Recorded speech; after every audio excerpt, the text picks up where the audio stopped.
ভিজে গেছে, ছেলেটাও ভিজে গেছে, ওর যে সাথে অ্যাডমিট ছিল সবকিছুই ভিজে গেছে।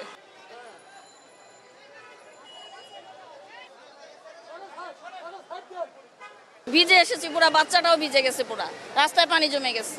ভিজেই পরীক্ষা দিবে, ড্রেস ছাড়া তো নিয়ে ওই বৃষ্টিতে ভিজে ভিজে আসছি, আমরা রিক্সা পাই না, রাস্তা জ্যাম, রাস্তায় হাঁটতে হাঁটতে আসতে হয়েছে, ভিজে ভিজে চলে আসছে বাচ্চা, ভিজেই পরীক্ষা দিবে, কিছু করার নাই তো, এই তো পরীক্ষা।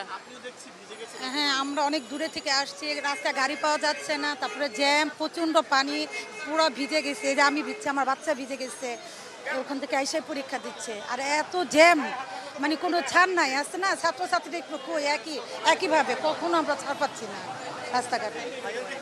জি না, আমার অসুবিধা হয়নি, আমার বাসা কাছাকাছি তো আমার অসুবিধা হয়নি, এই যে এখানেই বাসা। আপনারা কি বৃষ্টিতে ভিজে আসলেন? না, আমি বৃষ্টিতে ভিজি নাই, আমি বৃষ্টিতে ভিজি নাই, আমার বাসা কাছেই আছে। বৃষ্টির 5-10 মিনিট আগে এসে পৌঁছেছি, আলহামদুলিল্লাহ ভালো, আমার ছেলে উঠে গেছে উপরে। আমি বের হয়েছি 1 ঘন্টা 10 মিনিট আগে পরীক্ষা দেওয়ার জন্য। বের হওয়ার সাথে সাথে বৃষ্টি একদম ভিজে টিজে সব শেষ। তারপরে বাসে উঠলাম, উঠার পরে বাসে জ্যামে পড়ার পরে আবার বাস থেকে নেমে হাঁটা শুরু করে এই পর্যন্ত। তারপরে ভাই দেরি হয়ে গেছে, আরও 10-15 মিনিট দেরি হয়ে গেছে, মাত্র এসে পৌঁছাইলাম। দেখেন অবস্থা, বৃষ্টিতে ভিজে টিজে অবস্থা খুবই খারাপ। একটা ট্রাফিক পুলিশকে আমি জিজ্ঞেস করছি, উনি আমাকে একটা বাসে কথা সাজেস্ট করছে। তারপরে ওই বাসে উঠেও আমার কোনো লাভ হয়নি, ওই জ্যামের মধ্যে বসে থাকতে হয়েছে। তারপরে আমি ওই মালিবাগ ওইখান থেকে নেমে এই পর্যন্ত দৌড়াইতে দৌড়াইতে আসছি। আমার ছেলেটা লেট হয়ে গেছে পরীক্ষা দিতে ঢোকার জন্য, ভিজে গেছে, ছেলেটাও ভিজে গেছে, ওর যে সাথে অ্যাডমিট ছিল সব কিছুই ভিজে গেছে। এখন কি করবো, আল্লাহ ভরসা, যদি পারে আর কি। সকাল 7:30 থেকেই প্রচণ্ড রকমের জ্যাম ছিল। জ্যাম থেকে এ পর্যন্ত 2টা গাড়ি চেঞ্জ করতে হয়েছে। আমার বাসা বাসাবো থেকে এখানে খুব বেশি হলে 20 মিনিট থেকে 25 মিনিটের দূরত্ব, কিন্তু আসতে সময় লেগেছে আমার প্রায় 2 ঘন্টার মতন। আর পুরাই ভিজে গেছি, আমার আমার বাচ্চা পুরাই ভিজে গেছে একদম। খুবই বাজে অবস্থা ছিল।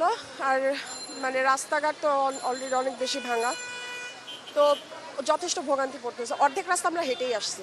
দেশের যে অবস্থা, রেসপন্সিবিলিটি কি থাকবো, এত গাড়ি এত বিল্ডিং কেমনে থাকবো, এই নোংরা শহর, এটা ডাস্টবিনের শহর। পুলিশরা যথেষ্ট ট্রাই করছে, কিন্তু অতিরিক্ত জ্যামের কারণে আর বৃষ্টির কারণে আসলে ওনারও সাইরে উঠতে পারে নাই। পুরা দোষ দিলেও চলে না। আর আমার রিক্সাওয়ালা সে পল্টনের মোড় থেকে এমন জ্যামে আমি আটকে গেলাম, তখন ছেলেকে ছাতা দিয়ে আমি পাঠিয়ে দিলাম। আমি কিন্তু কলেজ চিনি না, আমার ছেলে চিনে কিনা আমি তাও জানি না। আমি বললাম তুই যা, তুই কি চিনিস? বলে যে হ্যাঁ আমি চিনবো, তুই চলে যা। সেই পল্টনে মোড় থেকে ওকে ছেড়ে দিয়ে পরে আমি রিক্সা নিয়ে আস্তে আস্তে এখানে আসলাম। আইসা আমি ছেলেকেও পাইনি, আমি কিছুই পাইনি। আইসা নিজে ভোগান্তি ভুগতাছি যে ঠিকমতো ঢুকছে কিনা, ঠিকমতো যাইতে পারছে কিনা, এটা একটা কনফিউশনের মধ্যে আমি দাঁড়ায় আছি।